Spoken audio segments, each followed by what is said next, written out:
Hey guys, welcome back to the channel. It is Nikki. I hope you're doing okay out there. Today we're going to talk about this strange disappearance of Jenifer Casper-Ross. She just vanished in 2005 into the night without a trace, leaving her high heels behind, and poof, she was gone. Not many leads on this case, but there are some interesting theories, so we're going to get to those in just a minute. If you want to help these missing people that I make videos about, the best thing that you can do is share these videos on your social media. That would help get maybe the right eyes on these videos, on these people's cases. So that's really what I'd like for you to do. I'd love for you to subscribe and do me a favor and throw me a like on there or a dislike, whatever you want. So let's get right into Jenifer's case now. Seen walking westbound on Gentry. It's one of those cases we really don't have much. She's gone. She's just vanished. Jenifer's mom says her daughter's love of dancing brought her to Reno. She says Jenifer appeared in many shows in Harrah's Sammy showroom, like The Lipstick Girls. At the time of her disappearance, her mom says Jenifer had just turned 30. She was a wife, a mom, a UNR student, with a promising career involving mathematics. It is so hard living in the world of the unknown. Sometimes I feel totally helpless. I don't want people to forget her. Okay, 30-year-old Jenifer went missing from Reno, Nevada on May 5th of 2005. Jenifer was actually a trained dancer. She was a ballerina for years and years, and actually at the age of 19, she got a really great job as a showgirl at Harrah's Reno casino. So that was a really, really good opportunity for her. She's a gorgeous, gorgeous girl, as you can tell. She's got great long legs and just a great personality from all reports. In 1999, she married Sean, her husband, and she was age 24 when that occurred. 4 years later, they welcomed a baby boy into the family in 2003. Everything seemed to be coming up roses. She was very successful, and her marriage was going great for a couple of years, and the baby and everything was really, really good. But her mother says that by the age of 30 in 2005, her life was unraveling. Jenifer has a number of mishaps, and the dominoes just basically start to fall for poor Jenifer. And like I said, her world just starts crumbling. She falls at the casino that she was working at, the Harrah's, and she actually breaks her tailbone, which requires medication, as we know, and those are very addictive.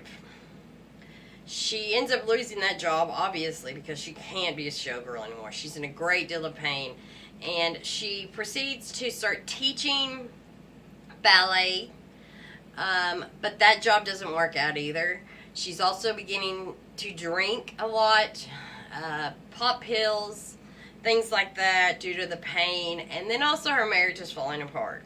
The drinking and the drugging is really interfering with job after job. She continues to lose jobs. She begins to strip in Reno at strip clubs, and that can be mentally draining also, especially when you throw in alcohol and drugs.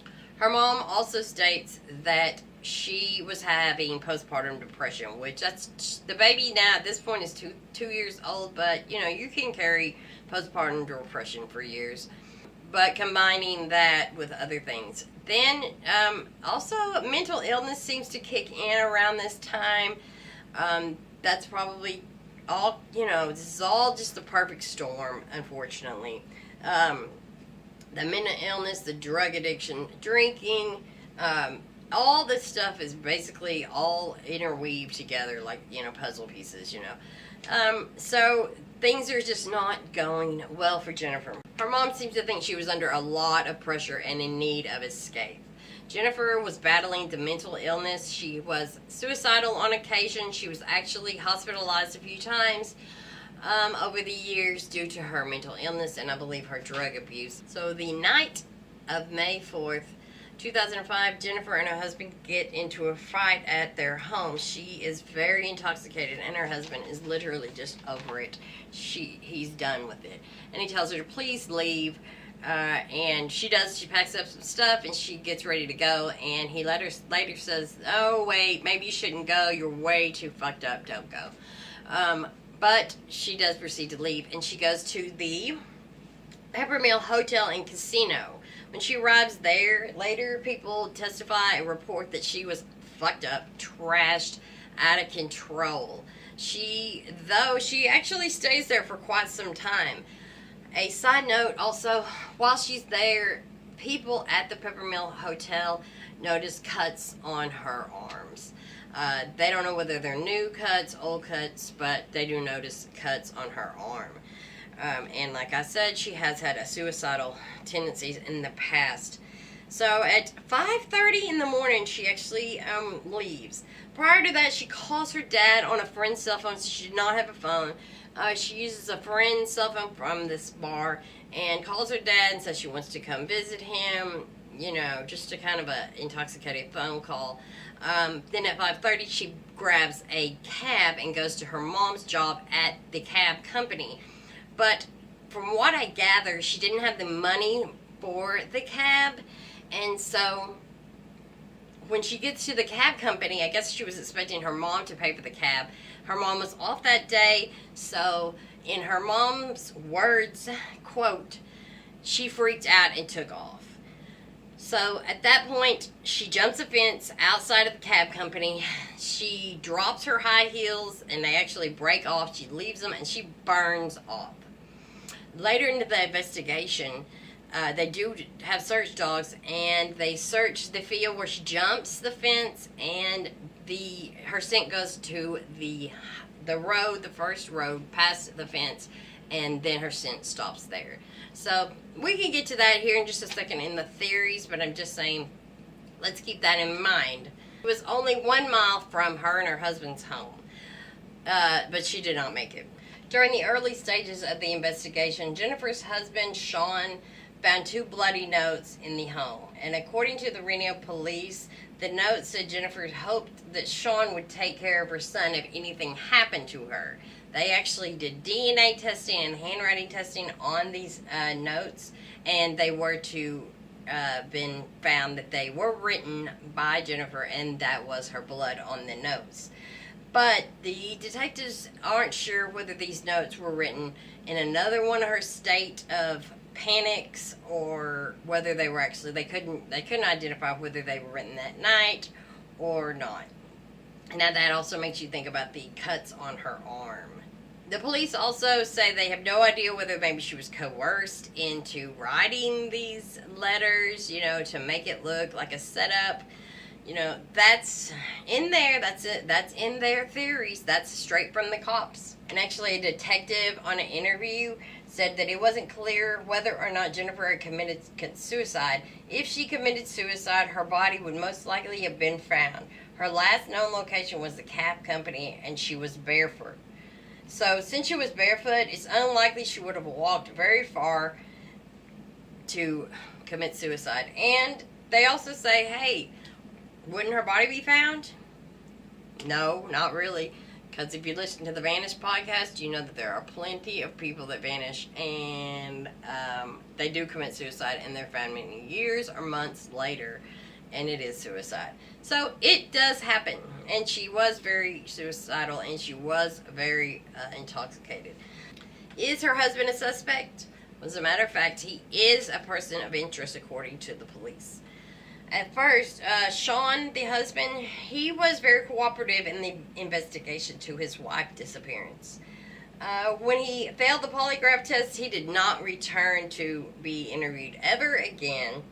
And also, he filed for divorce from Jenifer 3 months after her disappearance, and he's had custody of their son. Jenifer's mom has said that there's no way that Jenifer would have left her son. She loved him very much.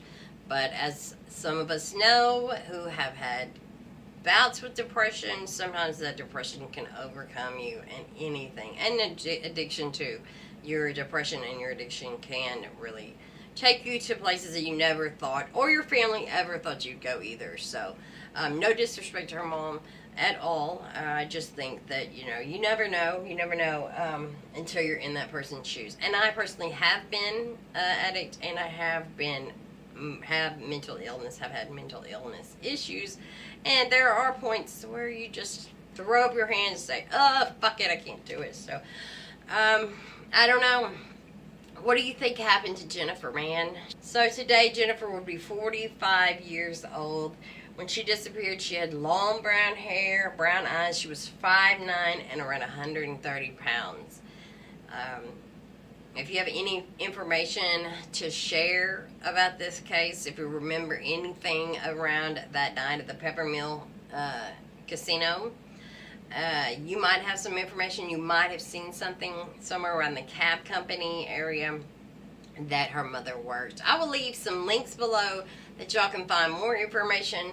The best thing that you can do, like I said, is to share this video, get it out, and let other people watch it, and maybe they'll have information. And I'm going to leave contacts to the police, the Reno, and everybody. And so, thanks for watching. I hope you have a great day, and stay safe out there, and be kind to everybody. And I'll see y'all next time in the next video.